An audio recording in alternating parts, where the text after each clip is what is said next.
Hey, what's up, guys? It's Trey from Team OTK. I am bringing you guys today a friend of mine, which will be link ready deck profile. So let's get into it.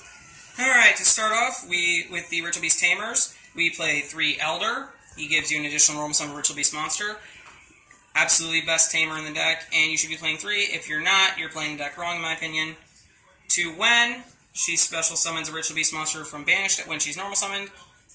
You can play 1 or 2. That's what I've been debating between. If there was a way to search her, I'd play it at 1, no question. But since there isn't, 1 Laura and 2 Pilica.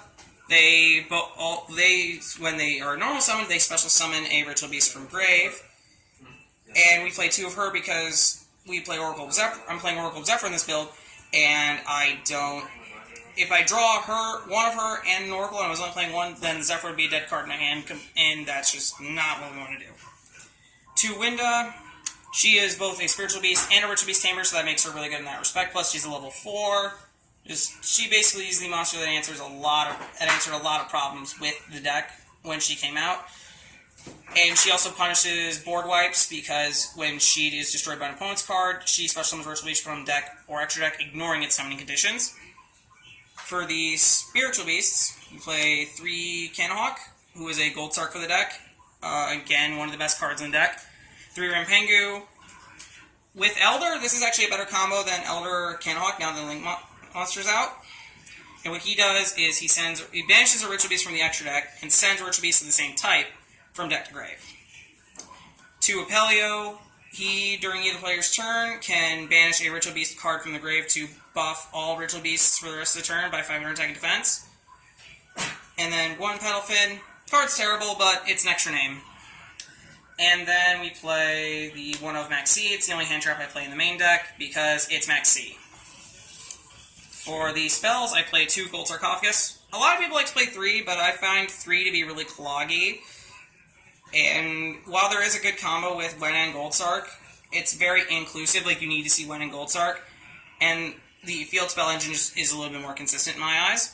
Which, speaking of which, I play 1 Brain Research Lab. What this does is this gives an additional normal summon to any psychic monster.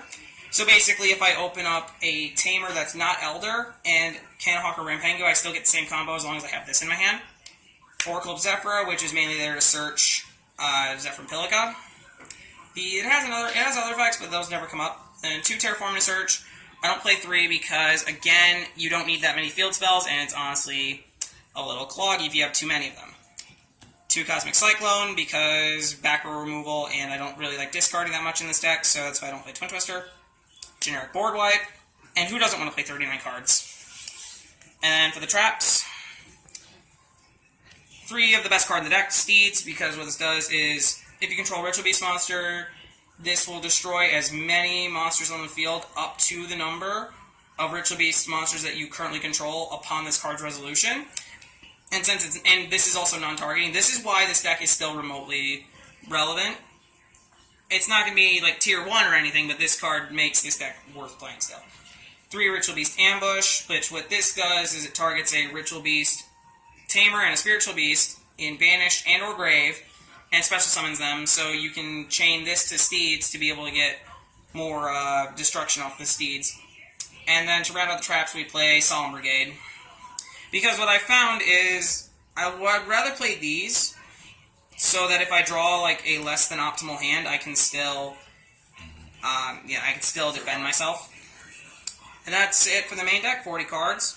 For the extra deck, bring this back to 3, Konami, please. This is in my opinion the boss monster of the deck, regardless of regardless of what's stronger or whatnot. Because this basically searches you whatever you need, as long as you know how to play it. Which I can which I can show a combo of how broken this guy actually is, but not broken enough that he should be at 1. Come on, Konami. 3 Ulti Apelio. This is the best attacker in the deck because when it attacks, it's unaffected by other card effects. Unfortunately, that includes the buffs that both Ulti Kimun Falcos and the regular Apelio give. It's kind of irritating. 2 Ulti Petalfin. I played 2 of this because you might want to banish 1 to send the Petalfin because it's a brick. but you always want to have one in the deck to summon off of Winda or just to wall up on because it can't be destroyed by card effects. 2 ulti Guy Pelio. Main reason this guy's here is to banish for the Psychic monster off of Rimpengu. One thing to keep in mind with him is that his effect only is active if he is summoned properly, and you almost never summon him properly. And then finally, 2 Keymoon Falcos for the Ritual Beast monsters that are on the extra deck.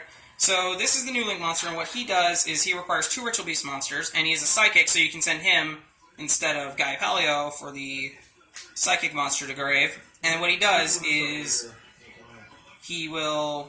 Any Ritual Beast monster he points to, gain 600 attack and defense, and then once per turn, this is the hard once per turn, you banish a Ritual Beast card from your grave, and then immediately after the effect resolves, you normal summon a Ritual Beast monster. This works in addition to the additional normal summon you get from Elder or Brain Research Lab, because you're not gaining the effect of a normal summon, but what you are doing is just immediately after the effect resolves, you're doing another normal summon. And then he also has the same tag out effect that all other Ritual Beast monsters have, which I will explain in depth when I go through the combo. Then for Exceed monsters, I play Abyss Dweller, Lightning Chidori, Diamond Direwolf, and Utopia Package. I feel that's pretty self-explanatory. For the side deck, I play 3 Ghost Ogre. Didn't really have room for it in the main deck, and there are only specific matchups I really want this card for anyways. It honestly worked fine for me in the side deck. And honestly, this side deck was kind of thrown together, just because I don't have access to a lot of expensive cards right now. I played the Kaiju Engine with the Slumber. I thought this was really good because it's an additional board wipe. Ideally, this would be a Kumongus, but I just didn't have another Kumongus on me at the time. And then 3rd Cosmic Cyclone for back row heavy decks, another board wipe. Dimensional Fissure admittedly was a space filler, but at the same time, this is not a bad card against decks that are graveyard reliant, or even Pendulums, because Pendulum monsters will get banished instead of going to the extra deck. But with Keymoon Falcos as a thing, I honestly would say side deck at best. I might even cut it all together. I haven't decided. 2 Chaos Trap Hole, because this is just with the new errata in, I think it was at OTS Pack 3, this stops multiple monsters being summoned at the same time that are light and dark instead of just one. So that makes this card extra powerful, especially against Pendulum Magicians right now, because they Pendulum summon a lot of dark spellcasters. 2-dimensional barrier, because just anything that relies on the extra deck that's not purely link based is just gonna stop them outright. And Macrocosmos for the same reasons as Dimensional Fissure. Okay. Yep. And then, did you want me to go over a combo? Sure.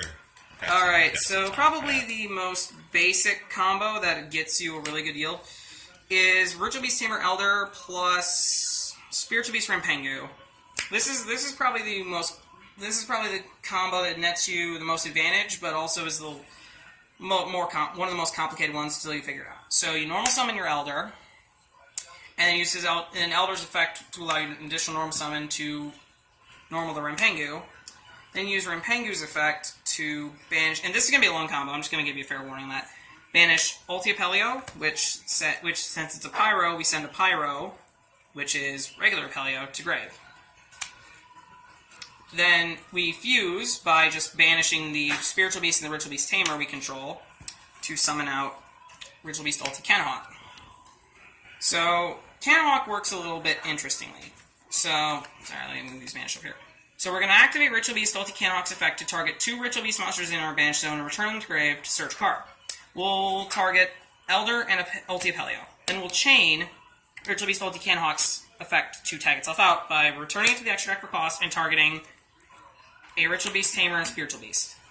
So what happens here is these 2 will get summoned, and then this will go to grave. And with the way Cannonhawk is worded, as long as at least one of the targets goes to grave, you'll still get search. In this case, we'll want to search, let's see if I can find it,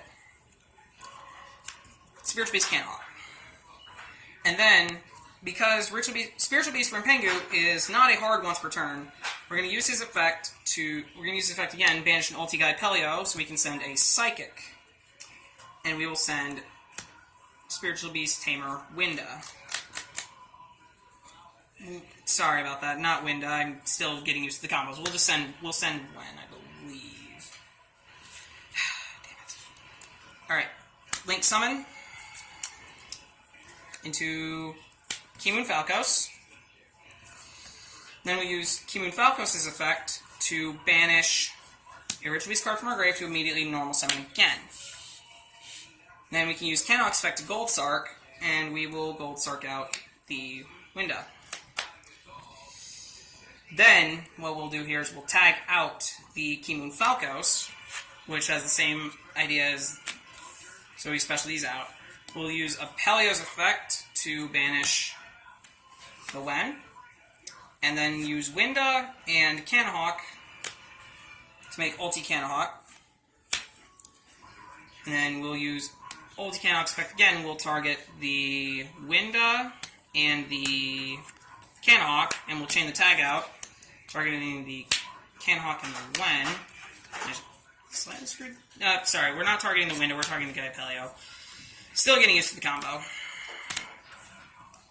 Cannahawk. Then Cannahawk, we can use its effect again. And we will banish Winda. And then... Oh, sorry about that. And our search will be... Ritual Beast Steeds. And then we'll fuse again to Ulti Cannahawk.